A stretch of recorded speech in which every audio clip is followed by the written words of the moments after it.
중심 내 맘의 노래 내 맘의 기쁨 예수 그리스도 내 맘의 중심 내 맘의 노래 내 맘의 기쁨 예수 그리스도.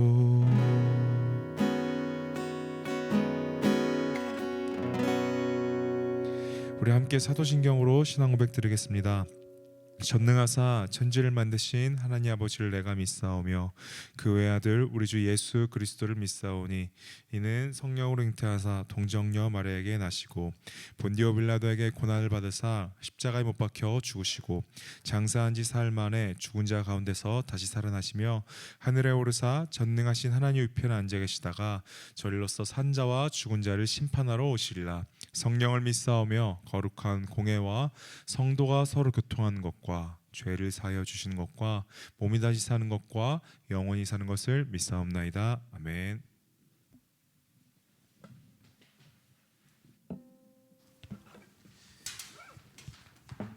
네, 함께 하나님 말씀 보겠습니다. 사도행전 13장 1절에서 12절 말씀 보겠습니다.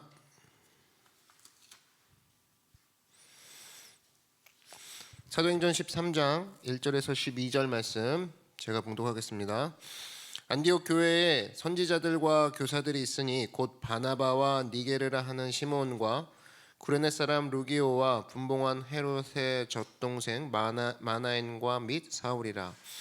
주를 섬겨 금식할 때 성령이 이르시되 내가 불러 시키는 일을 위하여 바나바와 사울을 따로 세우라 하시니 이에 금식하며 기도하고 두 사람에게 안수하여 보내니라.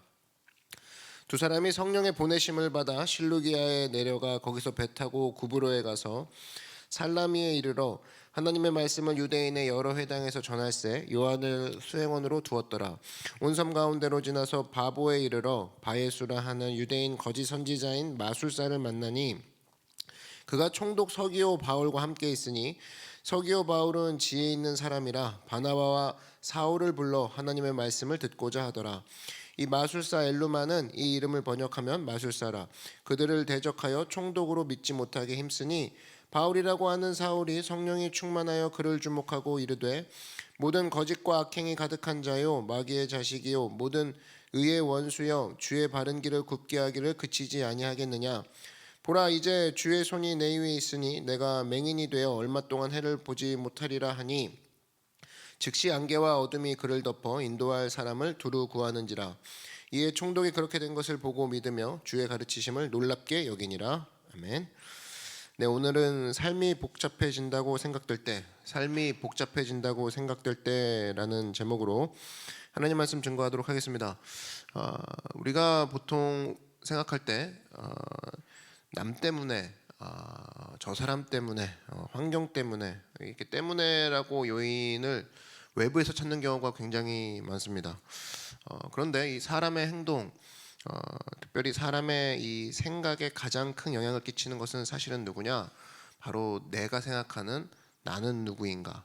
이게 절대적인 영향을 끼친다라는 거예요. 소설이 있죠. 그 왕자와 거지라는 소설. 그래서 똑같이 생겼는데 둘이 하도 신기하니까 우리 한번 옷을 바꿔보자 그랬죠.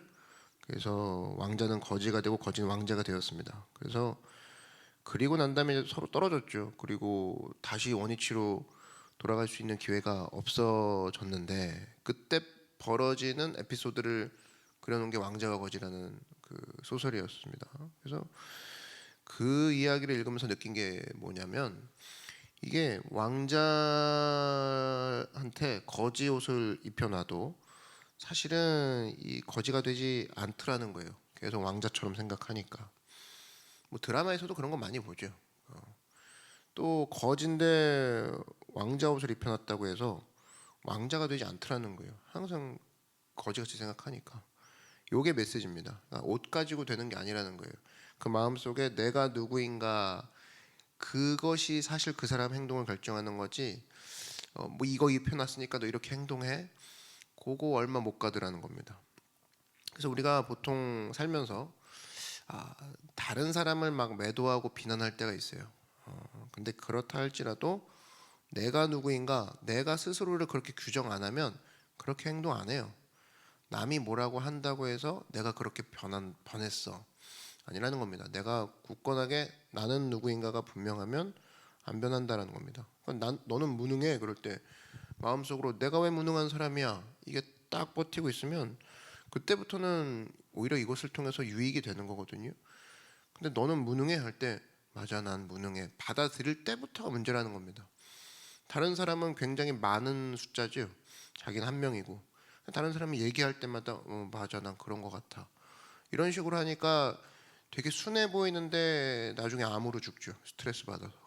맞아 나도 그런 사람인 것 같아. 맞아 네가 말한 게 또 맞는 것 같아. 자기 정체성이 없는 거죠. 결국 다른 사람이 나를 넘어뜨리는 게 아니라 나를 넘어뜨리는 것은 내 자신이 바로 넘어뜨리는 거예요. 내가 누구인가가 없는 사람이 스스로를 넘어뜨리는 겁니다. 일상생활에서 악한 마귀가 그걸 사용하죠.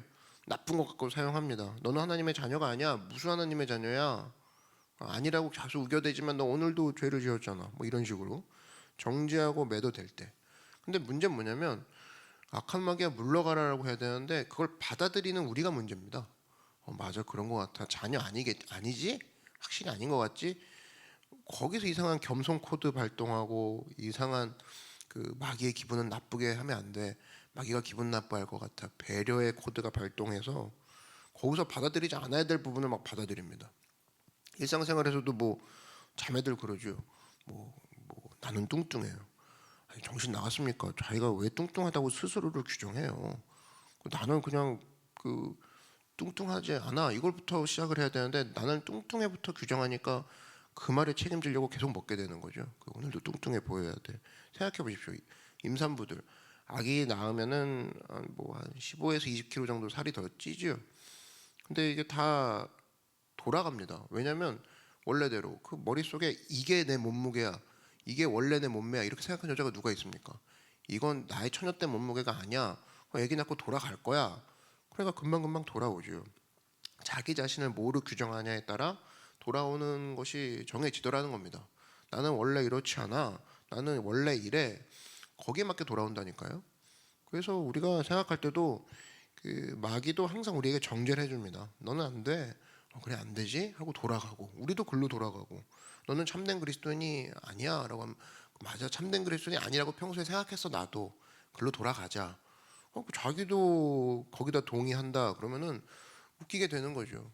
근데 하나님께서 우리에게 어떻게 생각하라고 하느냐? 너는 왕 같은 제사장이야. 그럼 거기에 순간적으로 그래 나는 왕 같은 제사장이지 하고 돌아가는 것에 우리가 의외로 어색해하고 나는 그런 사람이 아니고 다른 사람 이야기, 다른 사람 이런 식으로 나에게 적용을 안 할 때가 되게 많다라는 겁니다. 내가 너를 기뻐하노라 그러면 우리한테 얘기하는 거잖아요, 분명히. 근데 남 얘기일 거야, 다른 지체 얘기일 거야, 되게 하나님께 잘하는 사람 얘기일 거야. 아니라는 겁니다. 내가 너를 보내노라, 내가 너를 기뻐하노라, 내가 너의 하나님 아버지노라, 내가 너와 함께 하노라. 나 얘기요, 내 얘기. 그래서 오늘 특별히 노크교회 안에 있는 모든 성도들은 나 자신을 생각할 때 내가 하나님 안에서 귀중한 존재임을 깨닫고 내가 누구인가, 남이 나에게 얘기하는 소리가 아니라 내가 누구인가가 하나님의 말씀 안에서 분명하게 규정되어지고 확인되어지고 그 가운데 붙들고 나아가 승리하는 여러분들에게 주의 이름으로 축원합니다. 오늘 사도행전 13장부터가 바울과 바나바가 전도 여행을 떠나는 이야기입니다. 오늘 이제 시작하는 시간인데 여기 이제 볼 것도 그거예요. 도대체 바울과 바나바가 수많은 사람 중에서 선택돼서 보냄을 받은 건데 도대체 무슨 의식을 가지고 출발하는가? 무슨 의식을 가지고 시작을 하는가? 사실 굉장히 많은 일들을 우리가 시작을 하지 않습니까?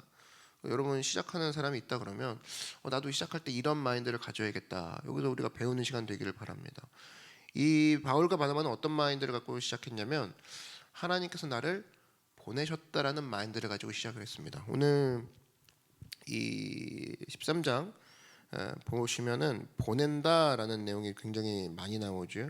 13장 3절을 한번 보시면 이에 금식하며 기도하고 두 사람에게 안수하여 보내니라. 그러니까 교회도 보냈어요. 그리고 4절 보니까 두 사람이 성령의 보내심을 받아 실루기아에 내려가. 여기서 이제 성령의 보내심을 받아야 한번 줄을 치시면 요 내용이 이들의 마음속에 가득 깊이 있었다라는 거예요. 아, 원래는 이렇게 써도 무방하죠. 두 사람이 실루기아에 내려가 거기서 배 타고 이래도 돼요. 근데 꼭 이 두 사람이 가로하고 성령의 보내심을 받아 가로 닫고 이게 항상 있는 거죠. 삽입이 돼 있는 거예요. 요 마인드가 그들 머릿속에 있었다는 겁니다. 한마디로 나는 바울과 바나바는 예수님 대신에 보냄을 받았어라는 마인드가 항상 있고 그 다음 행동이 나왔다는 거예요. 우리가 신앙생활 할 때도 마찬가지입니다. 일상생활 할 때도 내가 오늘 회사에 갔어 이렇게 얘기하는 사람이 일반적인 사람들의 표현이라 그러면 우리는 내가 성령의 보내심을 받아 회사에 가노라. 그게 성도의 자세 아닙니까? 그죠? 여러분이 뭘 하든지 간에 가로하고 성령의 보내심을 받아 이게 있는 것이 굉장히 중요하다는 겁니다. 이 바울과 바나바는 예수님이 보내셔서 간다라는 그 생각이 반드시 머릿속에 있었다라는 거예요. 에베소서 6장 20절 보니까 사도 바울이 이렇게 묘사하죠. 이 일을 위하여 내가 쇠사슬에 매인 사신이 된 것은 자기가 감옥에 있어요. 근데 감옥에 있는 이유가 뭐예요? 사신이기 때문에. 이 사신이 뭡니까? 대사란 뜻이죠. 엠베서더. 그래서 예수님 대신에 그러니까 조선의 사신을 보낸다. 그 사신이에요. 죽을 사자가 아니라. 예수님 대신에 내가 감옥에 들어왔어. 그렇게 생각하니까 감옥에 있는 모든 것들이 불편하지 않더라는 거예요. 거기서도 흔들리지 않더라. 소위 말하는 멘탈이 강하더라 그 얘기예요. 흔들리지 않더라. 이유가 뭡니까? 내가 누구인가 정확하기 때문에. 내가 여기 왜 왔나? 잘못해서 온 건 아니요. 예수님 대신에 왔어. 그냥 같은 죄수복을 입혀놔도 이길 수가 없죠 이런 사람을. 그래서 뭐라고 합니까? 나로 이 일에 당연히 할 말을 담대히 하게 하려 합니다. 이런 사람은 고난이 오더라도 고난으로 받아들이지 않습니다. 데스크로 여겨요. 한마디로 대신 왔고 예수님 대신에 왔고 예수님이 할 일을 내가 한다. 진짜 저 그래도 돼요? 막 기쁨으로 그 일을 감당한다고. 그럼 뭐 새벽 설교를 해요. 그러면 일찍 일어나서 준비해야 되지 않겠습니까? 여러분과 같이 일어나서 같이 준비할 수는 없잖아요. 미리 준비하고 또 미리 기도하고 올라오는데 여기서 만약에 제가 인생 참 힘들다. 한 시간이 더 자도 더 자는데 이게 아침부터 내가 이 설교 준비하는 게 곤욕이구나. 먹고 살기 참 힘드네. 한국 사람이 40대 때 질병이 가장 많다는데 곧 쓰러지겠군. 그러면 그 말대로 될 겁니다. 근데 내가 올라와서 설교할 때도 원래는 예수님이 오셔가지고 여러분에게 설교해야 되는데 나를 보내셔서 내가 뭐라고 저 진짜 설교해도 돼요? 그래 네가 서도 돼라는 그 연약하고 부족한 종을 대신해서 하나님 앞에 쓰임받게 하시는구나라고 생각하니까 고난이라고 생각 안 하는 거죠. 아 내가 올라오지 말고 더 잘하는 목사님 오셔야 되는데 이런 식으로 생각하면 그때부터 스트레스입니다. 올라오는 게 짐이고 카운트하게 되고 몇 번 올라왔는데 와 이거 너무 힘든 거 아니야? 아니라니까요. 임무 사명으로 받아들이는 그 자세의 뿌리는 이 자리가 예수님이 보내서 온 자리야. 예수님 대신 온 자리야. 그때부터 샘솟는 기쁨은 샘솟는 그 힘들지 않는 모습은 끝까지 흔들리지 않고 나아가는 모습으로 연결이 된다는 겁니다. 그래서 지금도 초반에 잘하다가 중반에 흔들리고 마지막에 쓰러지는 이유는 뭐냐면 그 마음속에 내가 해야 되나? 뭐 이런 생각들. 자기가 하는 거예요, 자기가. 그런 사람은 항상 쓰러집니다. 항상 피해의식이 있고 항상 누군가 대신해야 된다 그러고 항상 남 탓하고. 아니에요. 예수님이 보내서 온 자리이기 때문에 소중합니다. 너무 소중하고 예수님이 보내서 온 자리이기 때문에 그 자리가 조금 힘들고 어려워도 예수님이 보내셨으니까 예수님이 날 책임져 주시겠지. 또 그 자리를 내려와도 예수님이 보내셨으니까 예수님이 이제 그만두라고 하시는구나. 겸손하게 탈탈 털고 나올 수가 있단 말이에요.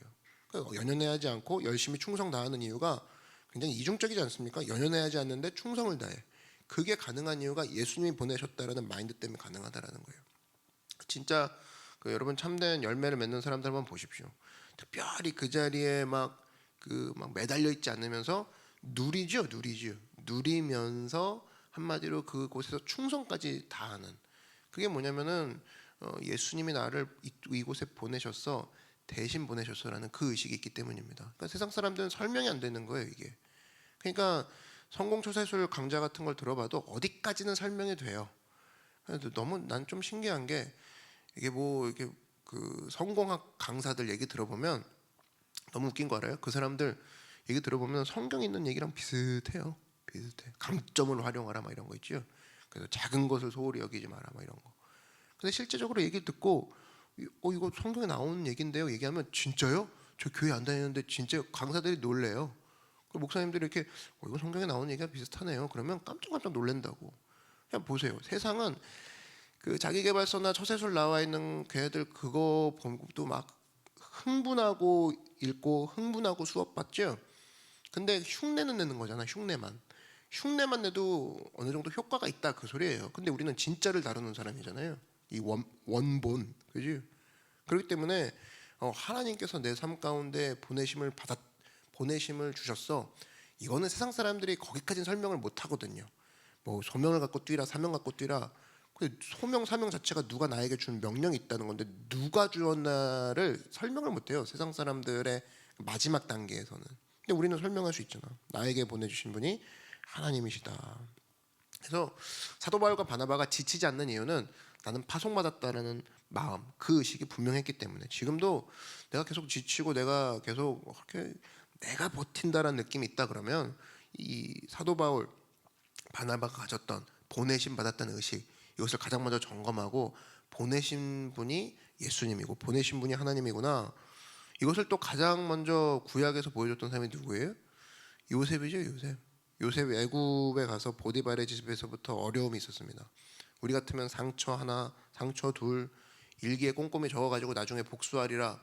내가 이 형들 때문에 안 돼. 보디발 때문에 안 돼. 이놈의 부인 때문에 안 돼. 다 적어놨을 그런 상황에서도 이 사람이 싱싱한 영혼을 유지할 수 있었던 이유는 뭐냐? 애굽 땅에 나를 주께서 먼저 보내셨습니다. 형들 먼저 보내셨다라는 의식이 있었기 때문에 나중에 이것이 화병으로 안 번지고 이것이 피해의식으로 변화되지 않았다는 겁니다. 한마디로 자아의식이 중요한 거죠.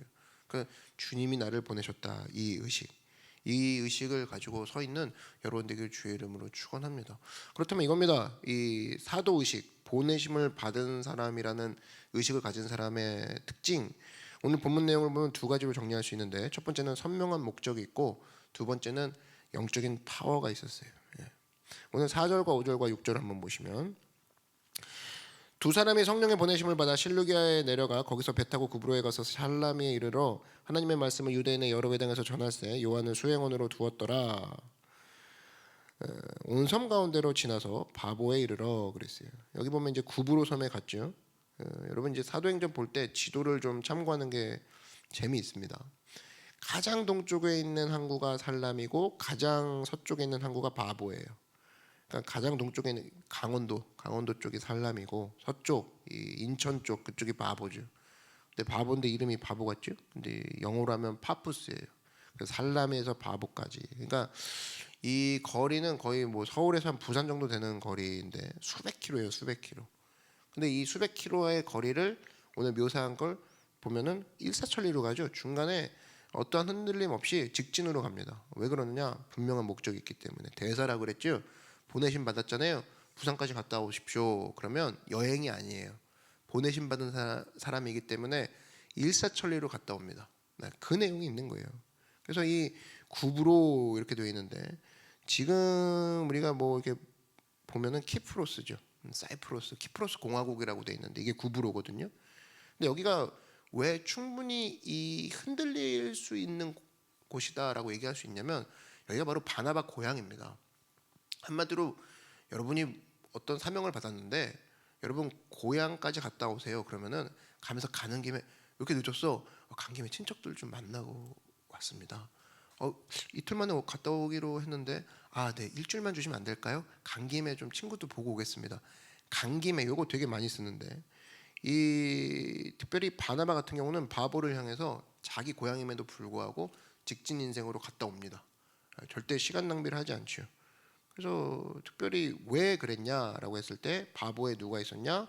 이 서기오 바울이라는 그리스도의 말씀을 듣고자 마음이 열린 총독이 있었기 때문에 내 고향이라 할지라도 내가 진짜 가는 목적은 저 총독에게 말씀을 전하러 간다라는 목적 의식이기 때문에 복잡하지 않게 갔다 올 수 있었다라는 거예요. 만약에 복잡하면 이 목적 의식이 분명하지 않으면 바로 그 총독한테 가지 않았습니까? 라고 했을 때 가는 길에 고모부 만나는 길이 이쪽 빠지는 길이어서요. 들렸다가 가면 금방 갑니다. 아직 도착 안 했습니까? 예, 가는 길에 이모부가 요번에 얼굴 아마 요 아프셔가지고 요번에 봐야 될 것 같아서 가고 금방 갈게요. 총독에게는 전화해놨습니다. 머리가 복잡해지는 거죠. 복잡해지는 거예요. 이 목적의식이 없어서 그래요. 어떤 목적의식? 총독에게 가고자 하는. 근데 그 뿌리는 뭐다? 나를 보내신 분이 예수님이다. 총독에게 보내신 분이. 그러니까 복잡하지 않는 거라니까요. 오늘 설교 내용이 그겁니다. 설교 제목이 삶이 점점 복잡해진다고 생각할 때가 뭐냐면 목적의식이 없어 그래요. 목적은 누가 생기는 거냐? 내가 적는 목적이 아니라 나는 보내심을 받았다라는 그 뿌리 안에서 목적이 생기는 거거든요. 목적을 자기가 세운다고 하니까 가는 길에 이모부도 만나는 목적이 아니에요. 그 번잡해지는 거지. 가는 길에 고모부도 만날 목적 아니에요. 내가 보내심을 받은 목적, 내가 보내심을 받은 사람이다라는 자아의식이 있어야지만 진정한 목적이 생기는 것이고 거기서 직선 인생으로 움직일 수 있다라는 겁니다. 우선순위가 거려지는 거예요. 그래서 총독을 먼저 보고 그 다음 거기서 주어지는 일들을 내가 처리하는 거지 그 어떤 것이 먼저 올 수 있는 것이 아니다라는 겁니다. 심지어 내 속의 환경도 마찬가지죠. 내가 지금 뭐가 없어서 내가 뭐가 좀 힘들어서 내가 지금 어려워서 그것조차도 사실은 나는 보내심을 받은 대사이기 때문에 그 다음에 나오는 내용들 예수님이 책임져 주시겠지. 보내신 분이 뭐라도 지원해 주지 않겠어? 나는 간다. 목적의식이 하나로 분명하게 끝까지 갈 수 있다는 거예요. 여러분 이 원리를 아시겠죠? 그래서 이 사명자는 절대로 직진 인생을 달립니다. 절대로 흔들리지 않아요. 이거는 새벽 예배 끝나고 나가서 바깥에 보면 금방 알 수 있죠. 아침에 보면 사람들이 되게 발걸음이 빠릅니다. 왜 빨라요? 출근하려고 그러죠. 출근하는 그 회사로 아침에 출근하는 사람들의 발걸음을 보면 지하철역으로 가는 사람들의 발걸음은 분명합니다. 옆에 보지 않아요. 그냥 가는 거죠. 쭉 가는 거라고. 이건 뭐 우리 화장실 갈 때도 마찬가지죠. 화장실 갈 때 자기가 가만히 있다가도 화장실 가고자 하는 목적이 딱 생기잖아요. 그러면 화장실 어디예요? 막 낯가리는 사람도 물어보죠. 여기 어디 화장실 있나요? 그리고 문 열고 들어가죠. 목적이 분명하니까. 그래서 여러분 내 삶 가운데 목적이 희미해졌다. 나는 이렇게 좀 이렇게 움직이는 게 둔한가 그러면 화장실 갈 때를 생각해 보라고. 그죠? 그때 막 움직이는 방향이 정확합니다. 일단 저기 가야 돼. 안 가면 큰일 나.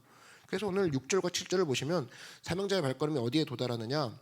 이 총독 서기오 바울을 만나는 지점에 도달합니다. 온성 가운데로 지나서 바보에 이르러 바예수라는 유대인 거짓 선지자 마술사를 만나니 그가 총독 서기오 바울과 함께 있으니 서기오 바울은 지혜 있는 사람이라 바나바와 사울을 불러 하나님의 말씀을 듣고자 하더라. 여기서 드디어 말씀을 증거하는 사도 바울과 바나바를 보게 되는 거죠. 왜 이게 가능했느냐? 목적이 있는 인생이었기 때문에 저 사람 만나려면 내가 어떻게 해야 되는 거 아닌가 생각하게 되고 저 사람 만나려면 내가 지금 어디까지 가야 되는 것인가 계산하게 되고 그 뒤에 나온다라는 거예요. 아 지금 시간이 없으니까 못 만나겠거니.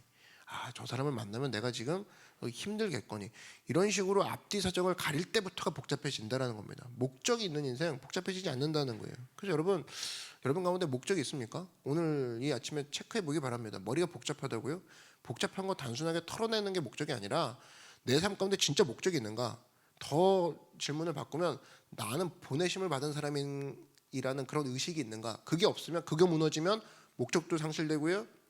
그럼 나 왜 사는지도 모르고 그러나 일은 계속 터지고 있고 처리는 해야 되고 이런 상황에서 계속 돈다 그러면은 낭비하는 인생 된다는 겁니다. 그러니까 바쁘긴 바쁜데 몸만 축나는 인생인 거죠. 그래서 여러분 잊지 마십시오. 악한 마귀가 우리를 너절하게 만들거든요. 분산하게 만들어요. 보내심을 받은 그 사람이란 걸 끊어버립니다. 하나님이라는 예배를 드리지 않으면 하나님이라는 존재가 내 속에서 사라지기 시작하고 그분은 나를 보내셔서 나를 쓰고 계셔라는 의식도 사라지죠. 자연히. 그럼 내 삶 가운데 목적도 사라져요. 그럼 내 삶 가운데 이 모든 것들이 복잡하게만 다가오는 거예요. 다 들려야 될 것 같고 다 해결해야 될 것 같고 다 쫓아다녀야 될 것 같고 그러니까 이 모습 가운데 악한 마귀가 노리는 거 여러분 잊지 마십시오. 이런 것들에 대해서 빨리 벗어나서 하나님 앞에 크게 쓰임 받는 목적 있는 사람 되길 그리고 직진 인생으로 걸어가는 여러분 되길 주의 이름으로 축원합니다. 이거 특별히 내면 세계 질서와 영적 성장이라는 이 골든 맥도날드 목사님이 잘 표현해 줬죠. 이런 사람이 있더라는 거예요. 특별히 이것저것 다 챙겨가는 듯하지만 결국에는 이 번아웃 되는 사람의 특징이 뭐냐면 이 드리븐 피플이라고 그러죠. 드리븐 퍼슨 쫓겨다니는 사람. 이 특별히 이제 사울 왕을 얘기했는데 사울 왕 같은 경우는 하나님이 처음에는 분명히 보내신 왕이란 말이에요. 이스라엘 백성을 향해서 나를 대신해서 다스려라. 근데 그 목적 의식을 사라지고 나니까 전부 다 뭐에 자기의 능력을 씁니까? 다윗을 쫓아가는데 자기의 인생을 다 쓰죠. 다윗이 가는 데만 쫓아다녀요. 누가 왕인지 모르겠어요. 사실 사울 왕, 소년 다윗이라고 했을 때 이 청년 다윗을 쫓아다니는 걸 보면은 좀 가만히 보면 다윗이 쫓기는 것 같지만 어떻게 보면 다윗이 가는 곳마다 사울 왕이 나타나죠. 저 이 사람 할 일이 이렇게 없나? 한마디로 쫓겨다니는 인생이 되더라는 겁니다. 제대로 된 인생을 살지 못했다라는 거예요. 그러니까 이건 현대인들도 마찬가지죠. 뭐 할 때마다 우르르 달려가고 우르르 쫓아가고 우르르 가고 이 상황 속에서 뭐라고 살았는지 모르는 허황된 인생. 전도서 표현에 의하면 바람 잡는 인생, 이런 인생이 있는 반면에 이 특별히 cold person이라고 그러죠. 부름 받은 사람이 있다라는 거예요. 예를 들기로는 사울 왕의 대조에서 침례 요한을 예를 듭니다. 침례 요한 보면 충동이나 인기에 연연하지 않죠. 한마디로 목에 칼이 들어와도 연연하지 않습니다. 대중의 편파에 서 있지 않아요. 왜? 하나님이 보내신 사람이라는 마음이 자기 마음에 굳건히 서 있으니까. 그러니까 우리도 마찬가지입니다. 우리는 보냄받은 자예요. 그러니까 우리는 보냄받은 자이기 때문에 보냄받았다는 건 뭡니까? 내가 내 사명을 만들어내는 게 아니에요. 내가 내 목적을 오늘 만들어내는 게 아니라고. 보내셨잖아요. 그럼 하나님이 날 왜 보내셨나? 그분께 내 귀를 기울여야 되고 그분께 내 눈을 맞춰야 되는 거죠. 나는 그분의 대사이기 때문에. 그래서 여러분, 저도 마찬가지입니다. 저도 사명에 붙들림 바 되어서 열심히 사역을 하겠습니다. 여러분도 각자에게 주신 이 땅에서의 사명이 있죠. 나를 보내신 이유, 나를 보내신 목적, 이것을 분명히 하여서 선명한 목적 아래 능력 있는 인생으로 서 있는 여러분들에게 주의 이름으로 축원합니다. 두 번째, 이 보냄받은 자의 특징은 뭐냐? 직진 인생, 흔들리지 않는 인생을 살았고, 두 번째는 영적인 파워가 있었다는 거예요. 영적인 권위가 있었다는 겁니다. 생각해봐요. 상식적이지 않겠습니까? 예수님이 보내셨기 때문에 딱 벌써 예수님의 유니폼이 있는 거죠. 벌써 그냥 뭐를 해놔도 딱 서 있는 게 있습니다. 그 영적으로 당신 뭐야라고 얘기할 수 있는 느낌이 있는 거예요. 그 자기 마음속에 그 큰 원동력이 있는 겁니다. 왜? 내 모습으로 보면 초라하지만 난 예수님이 보냈어라고 움직이는 모든 것이 나오는 거기 때문에 사실은 거기서 영적 권위가 있는 거죠. 오늘 6절 보니까 여기 바예수라는 유대인 거짓 선지자 마술사를 만났다 그랬죠.